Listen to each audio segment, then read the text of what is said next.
पवन खेड़ा 25 दिन पहले यानी कि 5 अप्रैल को गुवाहाटी में देखे गए थे। प्रेस कॉन्फ्रेंस के दौरान जब उन्होंने हिमंता बिस्व शर्मा और उनकी पत्नी रिनिकी भुइया शर्मा के खिलाफ फर्जीवाड़े के तरीके से आरोप लगाए थे और जाली दस्तावेज दिखाए थे। इसके बाद उसी रात यानी कि 6 अप्रैल को उनके खिलाफ एफआईआर दर्ज होती है। 7 अप्रैल को पवन खेड़ा दिल्ली में नजर आए थे, यानी दिल्ली में नजर नहीं आए, दिल्ली में थे और फिर उसके बाद हैदराबाद में अपना सिर झुकाते हुए नजर आए थे। उसके बाद पवन खेड़ा के 2 वीडियो जरूर सामने आए, लेकिन पवन खेड़ा पिछले 25 दिनों से लगातार फरार घूम रहे। अब इस बीच कांग्रेस ने एक नया षड्यंत्र रचा है। कांग्रेस ने एक नई चाल रची है पवन खेड़ा को बचाने की। अब अदालत में जो पिटीशन कांग्रेस पार्टी के द्वारा दायर किए जा रहे हैं, अभिषेक मनु सिंघवी लड़ रहे हैं और बार बार पवन खेड़ा के मामले में अदालत से बुरी तरह से निराश होना पड़ रहा है, हारना पड़ रहा है। तो अब जनता से पिटीशन दायर करवाया जा रहा है। कांग्रेस पार्टी जनता से हस्ताक्षर करवा रही है कि सरकार पर दबाव बनाओ, असम पर मुख्यमंत्री पर दबाव बनाओ, केंद्र सरकार पर दबाव बनाओ कि हिमंता बिस्व शर्मा और उनकी पत्नी रिनिकी भुइया शर्मा ने पवन खेड़ा के खिलाफ जो आरोप लगाए हैं वो आरोप ही वापस ले लें। पूरी खेल क्या है, पूरा कहानी क्या है, पूरा खेल क्या है, इस वीडियो के अंत तक जुड़े रहिएगा, सब कुछ बताऊंगा। दरअसल सबसे पहले आपको याद होगा कि पवन खेड़ा तेलंगाना हाईकोर्ट गए थे। तेलंगाना हाईकोर्ट में उन्होंने ट्रांजिट बेल मांगी थी और उनको ट्रांजिट बेल 1 हफ्ते की मिल भी गई थी। तेलंगाना हाईकोर्ट ने दे भी दी थी। वहां भी उन्होंने फर्जी दस्तावेज इस्तेमाल किए थे और नकली आधार कार्ड इस तरह से प्रस्तुत किया था कि वहां के वो रहवासी नजर आए। इसके खिलाफ जब असम सरकार सुप्रीम कोर्ट जाती है तो सुप्रीम कोर्ट ने ये ट्रांजिट बेल 1 हफ्ते की खारिज कर दी थी। फिर पवन खेड़ा भी सुप्रीम कोर्ट गए इसके खिलाफ, इसी ट्रांजिट बेल के उस पर कि इसे एक्सटेंड कर दिया जाए, लेकिन सुप्रीम कोर्ट ने ऐसा नहीं किया। अब पवन खेड़ा गए गुवाहाटी हाईकोर्ट।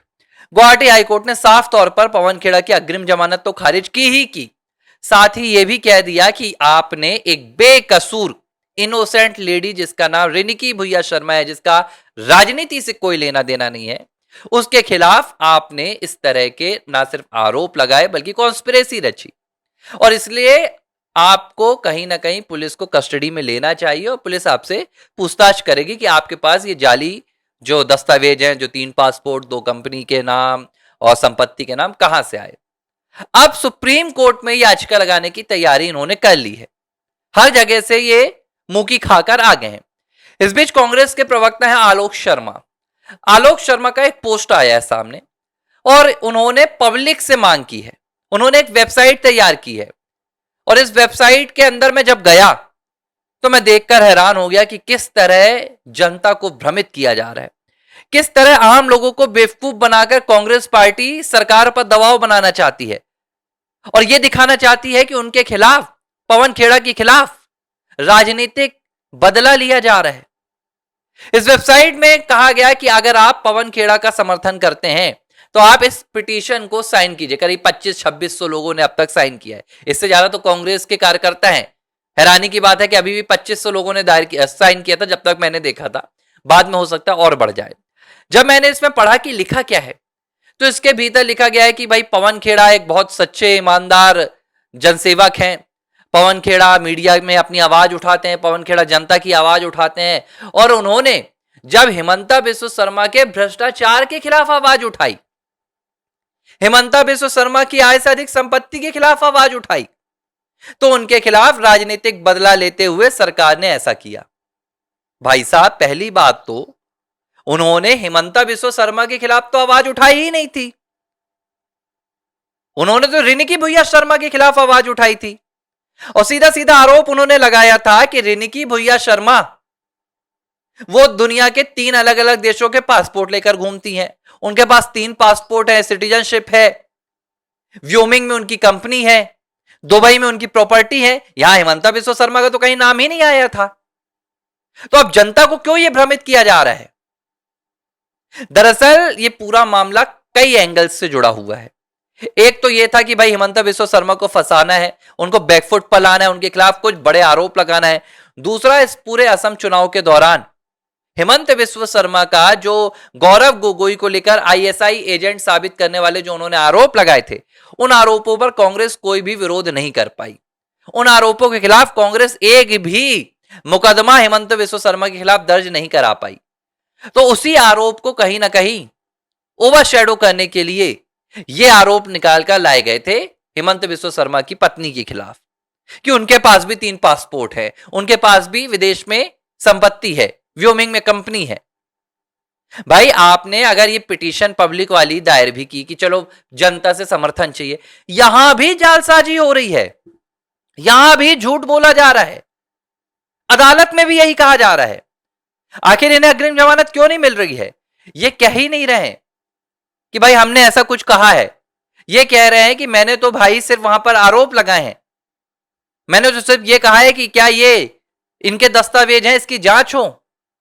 जिस दिन ये प्रेस कॉन्फ्रेंस हो रही थी तब तो इन्होंने कहा था कि बंटी बबली का आज पूरा खजाना खोल दूंगा।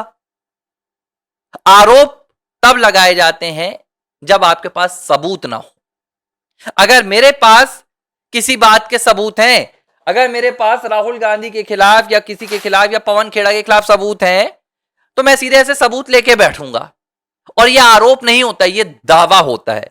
शायद पवन खेड़ा की हिंदी कमजोर है, अंग्रेजी कमजोर है, मुझे नहीं पता। कांग्रेस पार्टी की तो इटालियन भाषा ज्यादा मजबूत होगी, हो सकता है उनकी जो 22-25 सालों तक अध्यक्ष रही हैं वो इटली की रही हैं, तो हो सकता है इनको हिंदी अंग्रेजी का ज्ञान ना हो।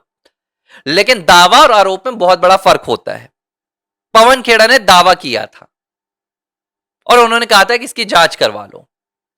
भाई साहब, जब आप फर्जी दस्तावेज बनाते हैं तो वो दावा होता है और वो जालसाजी होती है अगर वो झूठा होता है तो। अगर सच्चा होता है तो आपका दावा माना जाता है, लेकिन झूठा हो गया तो जालसाजी मानी जाएगी। तो अब कहीं से भी अदालत में बचने के पवन खेड़ा को कोई रास्ते नजर नहीं आ रहे हैं। पवन खेड़ा ये बात समझ गए हैं, एक बार उनकी गिरफ्तारी होगी, जिंदगी भर वो जेल से बाहर नहीं आ पाएंगे। अब उनकी राजनीति तो खत्म हो गई, अब उनकी जिंदगी भी जेल की 4 दीवारी के भीतर बीतने वाली है। 4 मई जैसे ही आएगी, इसके बाद हेमंत विश्व शर्मा अपनी पूरी ताकत लगाकर पाताल से भी पवन खेड़ा को खींच लाएंगे। तो अब पवन खेड़ा के मामले में जनता को बीच में लाया जा रहा है। पवन खेड़ा के मामले में यह कांग्रेस प्रयास कर रही है कि जनता को भ्रमित किया जाए और जनता को दिखाया जाए कि अब इमरजेंसी जैसे हालात आ गए हैं, लोकतंत्र को कुचला जा रहा है। लेकिन अब जनता समझदार हो गई है, जनता को भी पता है कि ये सुप्रीम कोर्ट, ये गुवाहाटी हाई कोर्ट, ये अलग अलग कोर्ट्स के ऑर्डर हैं। और एक बात ये भी है कि भाई मैं मान लेता हूं ना, राजनीतिक विद्वेष हो सकता है, हर पार्टी का एक दूसरे के साथ होता है, हर नेताओं का एक दूसरे के साथ होता है। ठीक है, एफआईआर उन्होंने लॉन्च करवा दी, ठीक है, मैंने मान लिया कि उन्होंने फर्जी आरोप हेमंत विश्व शर्मा के खिलाफ लगा दिए, एक सेकंड के लिए मान लीजिए। लेकिन अदालत आपसे बदला क्यों लेगी? अदालत ने तो खुद कहा है ना, असम हाईकोर्ट ने, गुवाहाटी हाईकोर्ट ने, कि आपने एक इनोसेंट लेडी के खिलाफ इस तरह के जालसाजी भरे हुए दस्तावेज दिखाकर उसकी ना सिर्फ छवि को धूमिल किया बल्कि उसकी भारतीयता पर सवाल उठाया। ये खुद अदालत ने कहा है। तो ये विक्टिम कार्ड खेलना कांग्रेस को बंद करना चाहिए और जो पवन खेड़ा को बचाने का कांग्रेस प्रयास करने का दिखावा कर रही है, मुझे लगता है वो भी बंद करना चाहिए और सच्चाई पवन खेड़ा की सामने आ जानी चाहिए कि किसने पवन खेड़ा को कांग्रेस में फंसाया। पवन खेड़ा को फंसाने वाले हेमंत विश्व शर्मा या बीजेपी या कोई असम पुलिस नहीं है, बल्कि पवन खेड़ा को फंसाने वाली कांग्रेस पार्टी की अपनी ही कोई नेता है, अपने ही कोई नेता है जिन्होंने पवन खेड़ा को वो दस्तावेज सौंपे थे। असल में यह है कि कांग्रेस को अपनी ही पार्टी के भीतर झांक कर देखना चाहिए कि पवन खेड़ा का असली गुनहगार कौन है। एबीसी हिंदी न्यूज, आज ही जुड़िए हर खबर के साथ।